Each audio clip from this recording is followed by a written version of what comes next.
Hi, and welcome to Gardening with DC. In today's seed series video, we're going to have a quick look at composting. Now, if you Google composting, a quite bewildering volume of information comes up. Lots of it appears to be, is terribly scientific, and there seems to be lots and lots of different terms used. It can all seem a little bit intimidating. So the purpose of this video is to try to demystify some of that information and hopefully give you a little bit of practical information and a little bit of confidence that you can give it a go, because composting is pretty important. So what is composting? Let's just have a look at that in our first instance. So composting is just quite simply returning organic matter back into a soil type substance.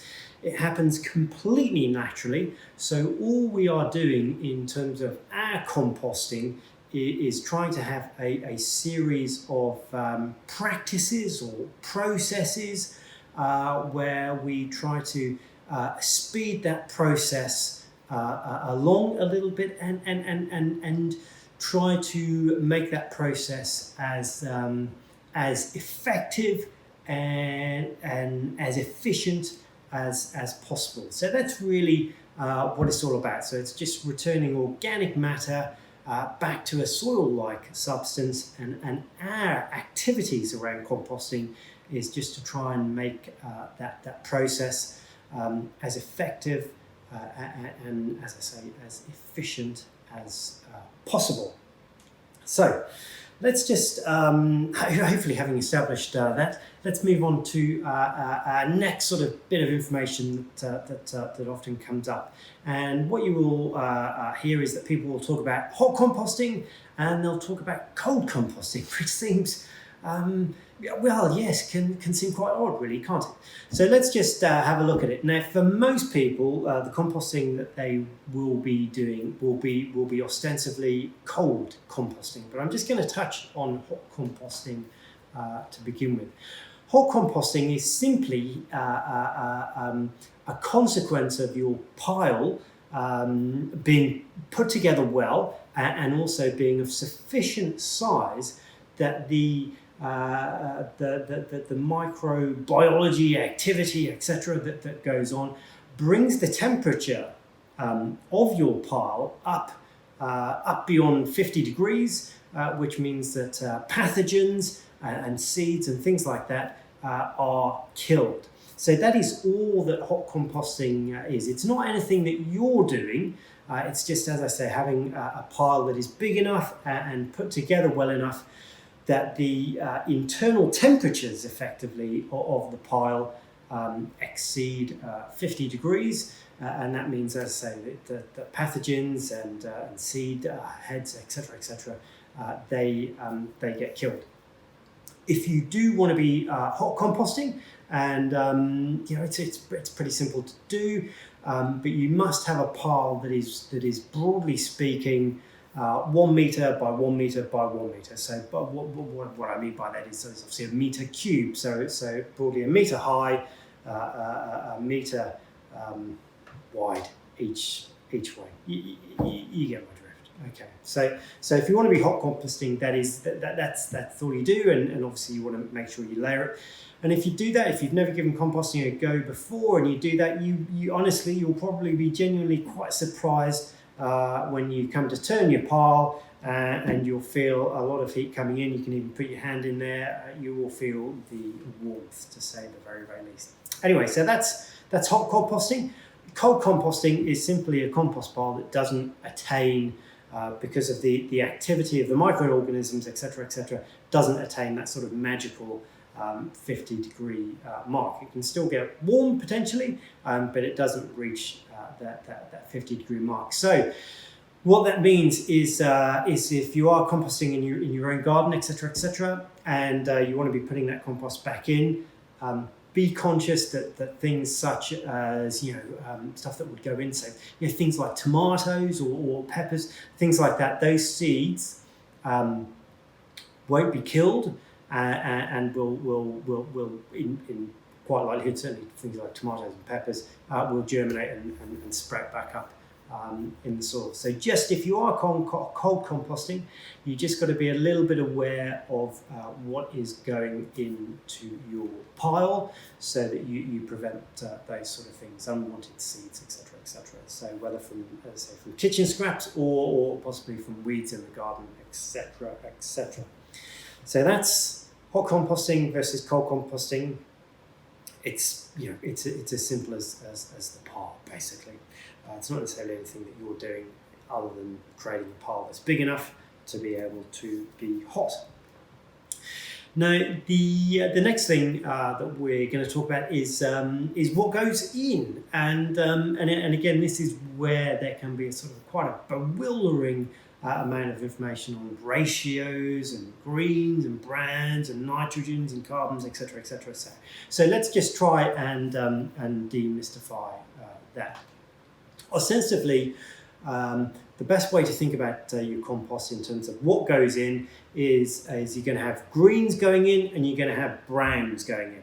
Now, there's a bit more to this, and hopefully I'm going to do this in such a way that I don't make it even more mysterious, but hopefully relatively straightforward.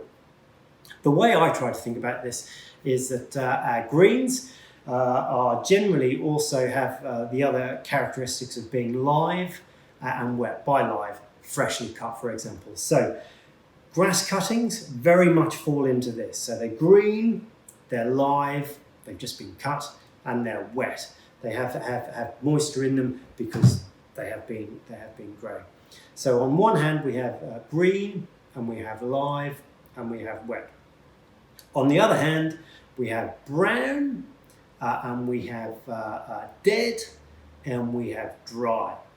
Okay, so brown, dead, dry. Classic example, autumnal leaves. Okay. Now, I'm just going to sort of throw a sort of small spanner in the works here, because it's good to understand that actually something can be brown, for example, but be on this green side. So my introduction to composting, as with lots of things in the garden, came through working on my dad's allotment as a little boy.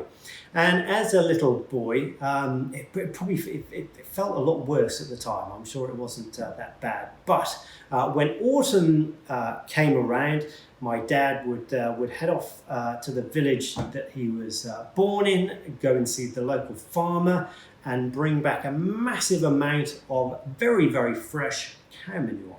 He would also gather a very, very large amount of fallen leaves, and would then, it seemed to me, give me the rather tough task of digging in, quite literally, 1 billion leaves per square foot, and a bit of manure in what would be called trench composting. Now, why do I talk about this now? No, it's not for that reason. It's just to illustrate the fact that, so the green element going in here was in fact brown. It was the cow manure. So whilst cow manure isn't brown, it is very much live and very, very much wet. So that trench composting would involve me digging in quite a small amount of manure and an absolutely massive amount of leaves. Okay, so I also want you to remember that. Small amount of manure, massive amount of leaves. So something that is brown can actually be green, and of course vice versa. So think about those other characteristics as well. Is it live, is it wet, or is it dead, or it's brown? And they're going to give you some clues to which element or which one of the two inputs it is that needs to go in. So why do we talk about greens and browns? Well, this is really about having the right balance in our compost of a nitrogen, which is generally more greeny, and carbon, which is more browny. So that's the other thing that you'll come across if you Google composting. People talking about nitrogen versus carbon ratios. But just think about it, or try and think about it as green, live, wet, brown, dead, dry. Bearing in mind that something can be brown but be green.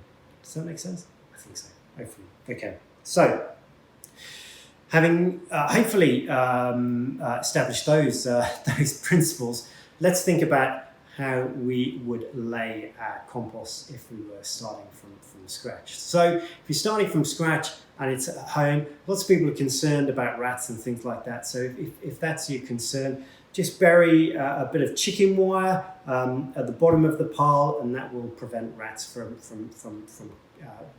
digging up or burying up, tunneling up into your pile. Thereafter, what we want to be trying to get with our pile is remember I talked about the massive amount of leaves, small amount of manure. It's really crucial that we have a lot more brown than green. Try and work on a sort of a minimum ratio of 3 brown to 1 green. But the reality is it can be a bit more brown all the time. But if you give it a go, you'll see and you'll work it out yourself. But generally, or definitely, more brown.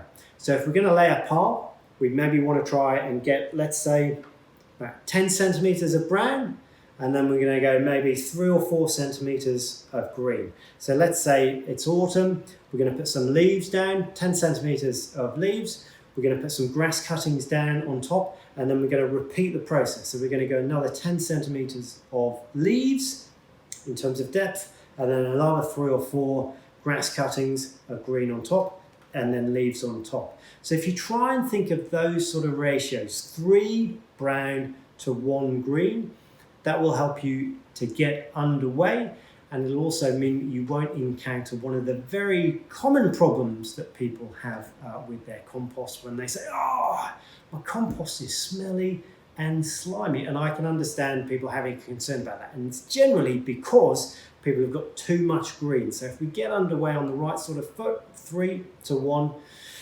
will prevent that from happening.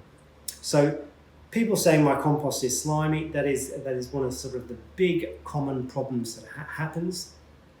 If you've got a compost that is currently slimy, you probably just need to add a little bit of brown, or potentially quite a lot of brown, right? And that will sort your problem out for you. The other common problem that occurs with compost is people say, "It's not working, what's going on?" So with compost, it's really important that your thinking in terms of a time frame for this is months.